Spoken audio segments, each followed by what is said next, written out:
ജന്മന ഓട്ടിസം ബാധിച്ച ഏകമകൾ സുമിജയ്ക്ക് ചികിത്സ പോലും നൽകാൻ കഴിയാതെ ദുരിത ജീവിതം നയിക്കുകയാണ് ഒളവണ്ണ മാമ്പുഴക്കാട്ട് മീത്തേൽ കോളനിയിൽ രാജനും സുമയും. സുമിജയ്ക്ക് 36 വയസ്സായി. സംസാരിക്കാനോ നടക്കാനോ ഒന്നും പറ്റാതെ അവസ്ഥയാണ്. ഒളവണ്ണ പഞ്ചായത്തിലെ മാമ്പുഴക്കാട്ട് കോളനിയിലെത്തുന്ന ആരെയും കരളലിപ്പിക്കുന്ന കാഴ്ചയാണിത്.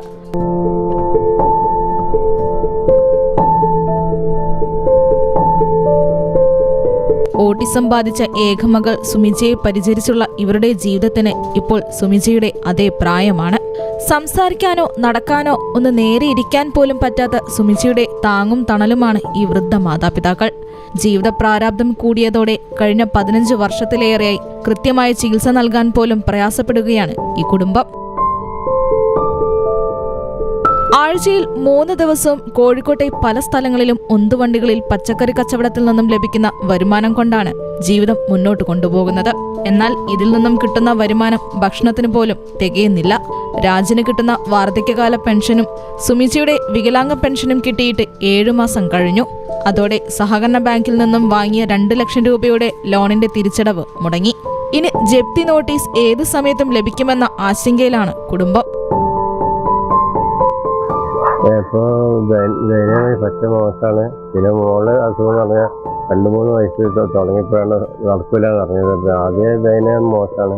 പിന്നെ നമ്മൾ മറ്റേ കച്ചവടത്തിനും ഇപ്പോൾ പണിക്കൊന്നും ഇപ്പോൾ അങ്ങനെ പോകാൻ കഴിയില്ല. പോയതിന് 2 ദിവസം മോശം പോയാലും ചിലവും കാര്യമൊക്കെ ബുദ്ധിമുട്ടാണ്. മരുന്നിനാണ് ബുദ്ധിമുട്ടാണ്, ചിലവില്ല. പിന്നെ മോളെ പെൻഷനും വരുന്നുണ്ട്. വീടിന്റെ കാര്യങ്ങൾ ഇല്ല. വീടിന്റെ അവസ്ഥയും ഏറെ ദയനീയമാണ്. വീടിനകത്ത് സുരക്ഷിതമായി കിടക്കാൻ പറ്റിയ ഒരു മുറി പോലുമില്ല. ആകെയുള്ള ശുചിമുറി വീടിന് പുറത്താണ്. അതിനാണെങ്കിൽ വാതിലുമില്ല. നിലവിൽ ഒരു തുണി വെച്ച് മറച്ച നിലയിലാണ് ശുചിമുറി. നടക്കാൻ പോലും കഴിയാത്ത സുമിജയെ തോളിലേറ്റി വേണം പ്രാഥമിക കൃത്യങ്ങൾ നിർവഹിക്കണമെങ്കിൽ. എന്നാൽ സുമിജയെ ശുചിമുറിയിലേക്ക് എത്തിക്കാൻ ശാരീരിക അവശതകളുള്ള രാജനും ഭാര്യ സുമയ്ക്കും ഇപ്പോൾ അതിനുപോലും പറ്റാത്ത അവസ്ഥയാണ്. പണിക്ക് പോകുന്നത് എന്തുകൊണ്ടിൽ പച്ചക്കറി എടുത്ത് പോയി കഴിഞ്ഞാൽ മൂപ്പർക്ക് തീരെ വയ്യ, ഓരോ വേദന, കാല് വേദനയായിട്ട് ഇവിടെ ഇരുന്ന് കുഞ്ഞു കൊടുക്കണ പണി എനിക്ക്. ഞാൻ 2 ദിവസം 3 ദിവസം പോയില്ല, ഞങ്ങൾ പട്ടിണി കിടക്കൂല. വയ്യാത്തൊരു കുട്ടിയില്ല, കുട്ടി ചോദിച്ച് ആഹാരം കൊടുക്കണ്ടേ.